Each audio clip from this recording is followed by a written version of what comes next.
Hello friends, आज का हमारा जो टॉपिक है, जो अपने रीट लेवल सेकंड में नया ऐड हुई है एक यूनिट 11 नंबर यूनिट है, जिसमें बीमा एवं बैंकिंग से संबंधित एक नई यूनिट को जोड़ा गया है इस बार। तो उसी को अपन समझने की कोशिश करेंगे आज इसमें, ठीक है। और जैसा कि मैंने इस वीडियो में जो मेरे हैंड रिटन नोट्स है उनको ही प्रयोग किया है, क्योंकि मेरा ये मानना है पर्सनली कि जो मैटर है वो उसका कॉन्सेप्ट समझ में आना बहुत ज़रूरी है, ना कि ये मैटर करता है कि आपने किससे आपने रिप्रेजेंट किया है, कि आप हैंड रिटन नोट्स है या प्रिंटेड नोट्स है, वो इसमें कोई मैटर नहीं करता है। ये मैं समझता हूँ, ठीक है। बाकी अलग अलग व्यक्तियों का अलग अलग सोचना है, तो वो अपने स्तर की बात है। तो आज अपना जो रीट सेकंड लेवल में जो यूनिट है 11 नंबर बीमा एवं बैंकिंग से संबंधित, तो उसके बारे में हम समझने वाले पढ़ने वाले हैं। तो उसको शुरू करते हैं। सबसे पहले बीमा जो होता है, कुछ लोगों की हानियों को अधिक लोगों में या के द्वारा बांट लेने की प्रक्रिया है। जैसा कि आपको पता है कि जो हम इंश्योरेंस कराते हैं, बीमा कराते हैं, तो उसमें बीमा कुछ लोगों की हानियों को अधिक लोगों में या द्वारा बांटने की प्रक्रिया है। एक एग्जाम्पल के तौर से इसको समझे अपन तो आसानी से समझ में आ जाएगा आपके। माना कि 100 व्यक्ति हैं और उनमें उनका बीमा करवाया गया है, इंश्योरेंस कराया है, तो ये तो फिक्स है कि 100 के 100 के साथ जो घटना है वो घटित होगी, या दुर्घटना है जो भी जो पूर्व निर्धारित होती है तो वो घटित होगी, ये तो फिक्स है नहीं। हाँ, 100 में से 1-2% हो सकते हैं कि उनके साथ कोई घटना या दुर्घटना घट सकती है। तो जो 100 व्यक्ति हैं जिन्होंने अपनी पॉलिसी ली है, जिन्होंने बीमा करवाया है, तो उनकी जो प्रीमियम की राशि है वो 1 या 2% जिनके साथ घटना घटित हुई है उनको वो राशि प्रदान की जाएगी, या फिर उनकी क्षतिपूर्ति के तौर पे उनको दी जाएगी। तो ये बहुत सारे लोगों द्वारा कुछ लोगों की जो हानि होती है उसको वहन करने की प्रक्रिया है एक प्रकार से।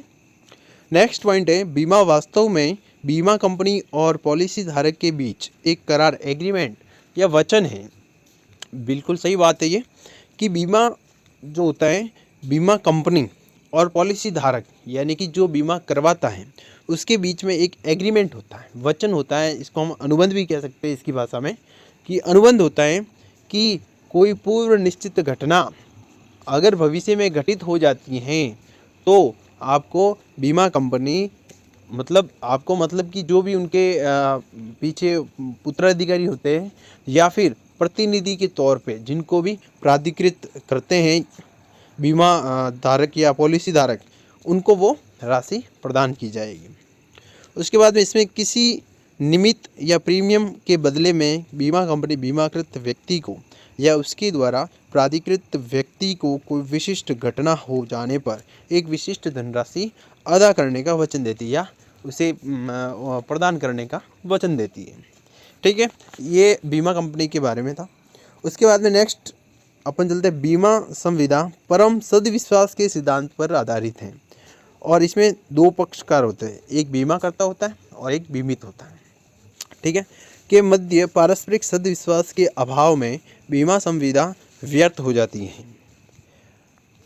कहने का मतलब होता है कि जो बीमा होता है, इंश्योरेंस, वो एक परम सद्विश्वास के सिद्धांत पे काम करता है, क्योंकि जब तक बीमा करता और बीमित के मध्य आपस में विश्वास नहीं है, सद्विश्वास नहीं है, तब तक बीमा जो है वो व्यर्थ है, बीमा संविदा, ठीक है। इसमें विश्वास ही होता है, आश्वासन ही होता है कि अगर आपके साथ कोई घटना, निश्चित घटना है, पूर्व निश्चित घटना घट जाती हैं, तो आपकी जो भी प्राधिकृत व्यक्ति या आपके उत्तराधिकारी को हम ये राशि अदा करने का वचन देते हैं। ये एक अनुबंध होता है, ठीक है।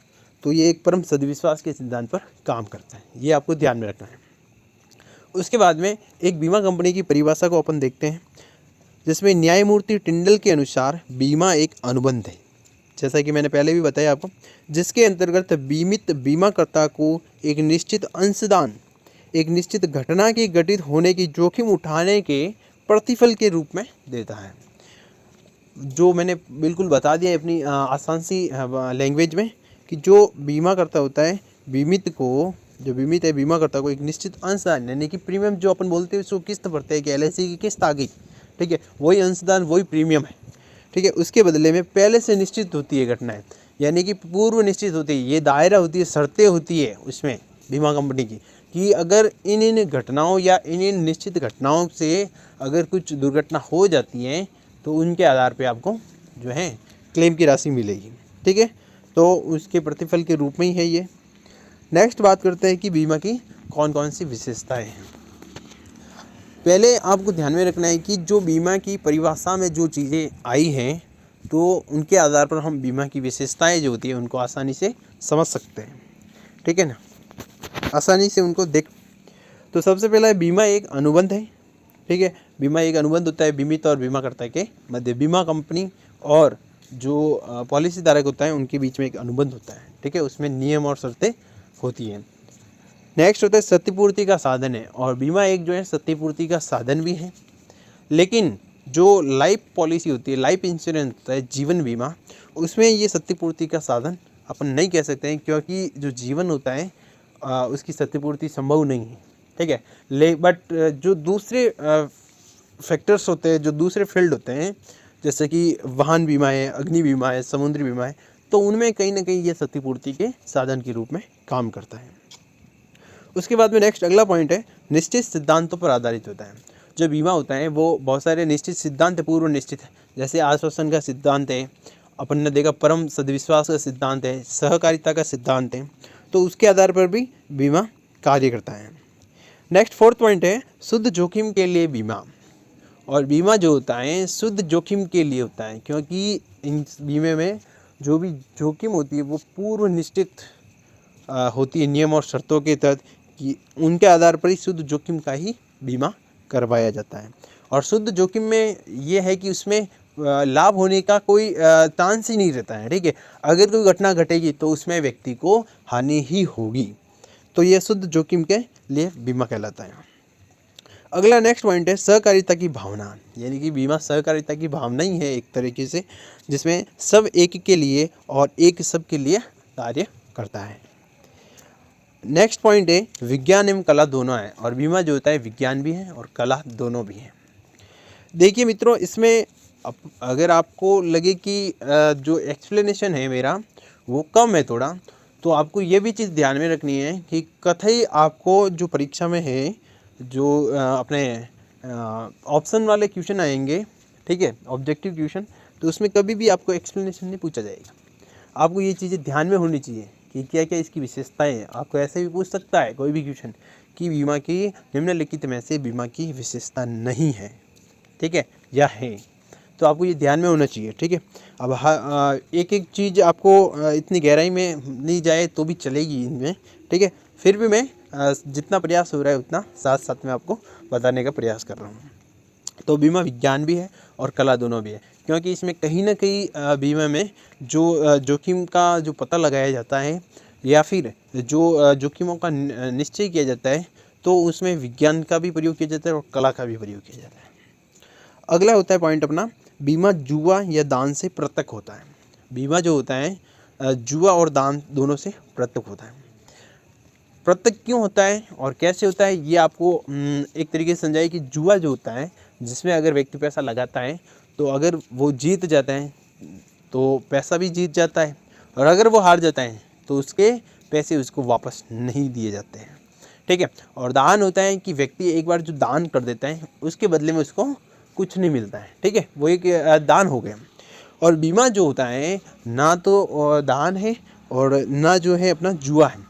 बीमा में आप अगर बीमा इंश्योरेंस करवाते हैं तो इसमें यदि आपकी जो लाइफ पॉलिसी ले रखी है आपने लाइफ इंश्योरेंस की, तो अगर आपकी मैच्योरिटी जो है टाइम पीरियड 10 ईयर का ले रखा है आपने, 10 साल का, तो अगर 10 साल के अंदर अंदर यदि पूर्व निश्चित कोई भी घटना में से आपके साथ कोई घटना घट जाती है तो उस टाइम आपकी जो पॉलिसी होती है वो पॉलिसी आपके जो है क्लेम के रूप में पास हो जाएगी या मिल जाएगी। ठीक है, और अगर कोई घटना घटित नहीं होती है या फिर आप 10 साल तो जैसे कि जैसे निकल गए, भगवान करे सब अच्छे खासे रहे, और ये तो बातें चलती हैं, लेकिन फिर भी कहीं ना कहीं जीवन में ज़िंदगी जो है अनिश्चितताओं से भरी होती है।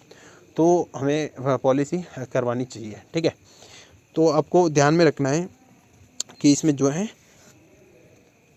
जुआ और दान दोनों अलग अलग चीज़ है और बीमा अलग चीज़ है। ठीक है, बीमे में अगर 10 साल में व्यक्ति को कुछ नहीं होता है तो उसके बाद में मैच्योरिटी यानी मैच्योर हो जाता है, परिपक्व हो जाता है, टाइम पीरियड पूरा हो जाता है, तो उसके बाद उससे जो बीमा पॉलिसी धारक हैं उसको एक निश्चित राशि प्रदान की जाती है या प्राप्त होती है। उसके बाद में अगर बात करें नेक्स्ट, तो घटना के घटित होने पर भुगतान करना। यदि जो पूर्व निश्चित घटना है वो घटित हो जाती है तो उसमें बीमे में घटना के घटित होने पर ही भुगतान। ये जो होता है ये लाइफ इंश्योरेंस के अलावा है। ठीक है, LIC जो लाइफ इंश्योरेंस की पॉलिसी है उसमें व्यक्ति को कुछ हो या नहीं हो लेकिन उसको वो पैसा तो मिलेगा ही। ठीक है, और अगर दूसरे इंश्योरेंस की बात करें जनरल इंश्योरेंस की, तो उसमें ज़रूर ये कहीं ना कहीं रहता है कि अगर घटना घटित होगी तो मिलेगा, नहीं तो नहीं मिलेगा। और वैसे अगर अपन व्यक्तियों का भी टर्म इंश्योरेंस करवाते हैं, एक अवधि बीमा करवाते हैं, तो उसमें भी यही जो है कंडीशन लागू होती है, यही नियम लागू होता है कि अगर व्यक्ति को उस समय अवधि में कोई घटना घटित हो जाती है तो वो पैसा उसका या क्लेम का पैसा उसको मिलेगा, वरना वो आपको नहीं मिलेगा। ठीक है, उसके बाद नेक्स्ट है बीमा एक प्रक्रिया के रूप में काम करता है, ये आपको ध्यान रखना है। और अगला है बचत की भावना।